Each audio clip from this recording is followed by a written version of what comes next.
Hi, this is a quick rundown on my pedal board, how I've designed it and how it's currently being done.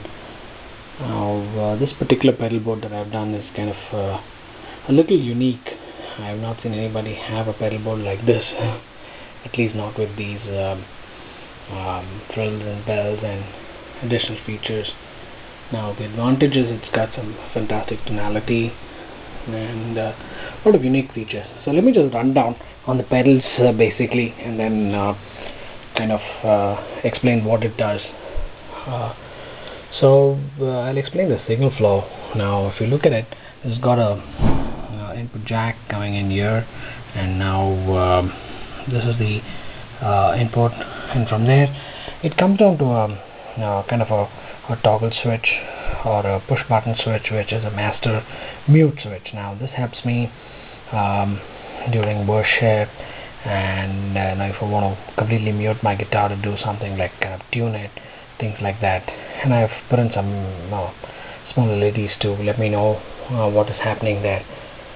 Now this I found it to be very useful, especially in worship settings where it needs to be quiet, and where you need to kind of tune your guitar or keep it when the worship is done and things like that. Now after the signal coming down from the main input and out of the mute switch, it comes down to this beautiful Marshall compressor. Now one of the very few compressors that I could find which was good enough and did not have a sustain, because I sometimes play the acoustic guitar and sustain is not a good thing, especially it starts howling and things like that. So this particular pedal gave me a good compression with very good attack and very good volumes and tonality. And from there it comes down to this particular distortion pedal. Now this is a pedal that I've built. It's an MXR clone, modeled out of an MXR Distortion Plus pedal. Sounds nice, it sounds full, and it's very lush. And from there onwards it goes to this particular fuzz, the typical fuzz. Sounds nice. The high end, the high end is very nice, and kind of sounds nice. Now out of this I come out to this particular muff overdrive. It's an Electro Harmonix muff. It sounds nice too, and different settings I kind of switch between the three to kind of vary the sound or vary the distortion that I get. And at times, if I want it to be a little louder, and I kind of have both these running or both those running, and they kind of sound much different than running them alone. But very rare occasions I've tried to run all three together. They sound pretty loud. Now out of this it comes down to a simple basic EQ. It kind of does the job, even though it's a little plastic EQ, and it's kind of nice. It sounds nice. And from there I get on to this beautiful chorus. Now this Tsunami chorus I picked up from the US, and it's like initially when I got the chorus I was a little disappointed. It was not very didn't kind of match up to what I was expecting it to be. And then later came to know that you need to it's a stereo chorus, so you need to connect both the left and right outputs for you to get the entire the spectrum of the chorus. And once I did that, it kind of opened up a lot of avenues in terms of tone, and it sounds really sweet. And from there I get it on to this stereo volume pedal. And from there I take one of the channels and give it on to the echo. That will be the main signal. Now this particular echo pedal is for this price range, and with a tap tempo option I couldn't find anything decent enough to sound like this. It sounds nice. It sounds very, very nice. A lot of options.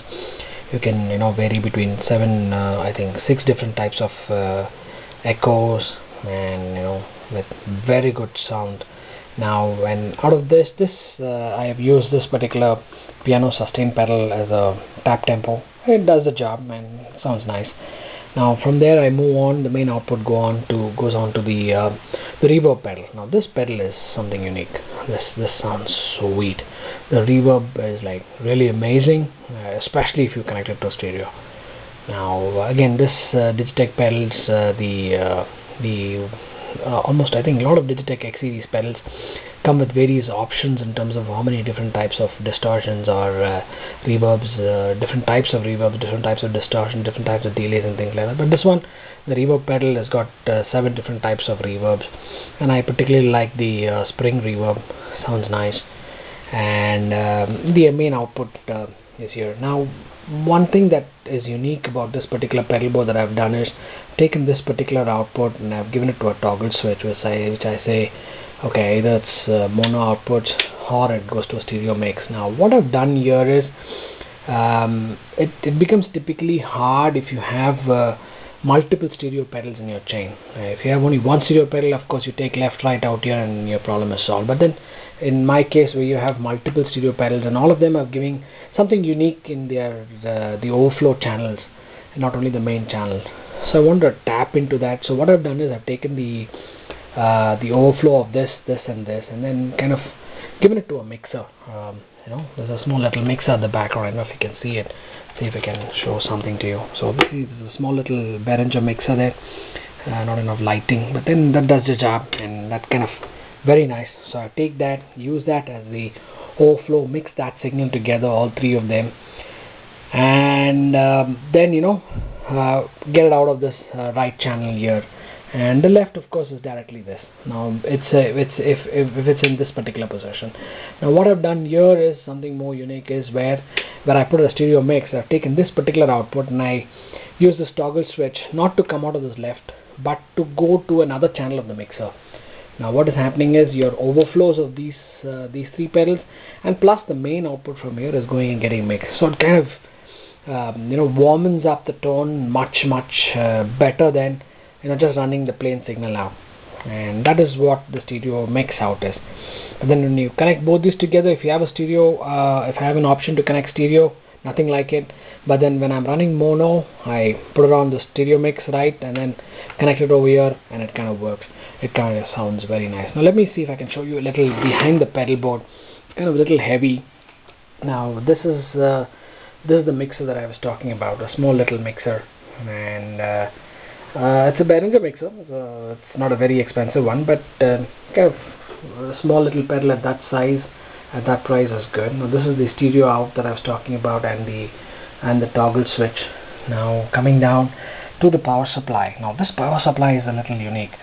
I got a friend of mine, the CEO of Fives Electronics, is a very good friend of mine. I asked him to design this pedal for me, so this power supply, and he did it for me. What is unique about this power supply is that it runs out of a toroidal transformer with a multi-tap of 9 volts. Now each of these outputs will be able to give you around an amp each of output, 1 amp 9 volts. And even though these pedals consume less than 100 milliamperes, now I think it kind of sounds more fuller. I wouldn't say really fuller as such, but then I find it find it better if you can give it more juice there.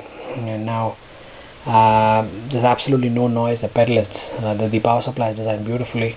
Some of the mistakes that most of us make, or most of the guitarists make, is they spend a lot of money on pedals and they use these cheaper power supplies that you get, and kind of spoils the entire tone and things like that. But then I think it's you need to invest in a good, nice power supply.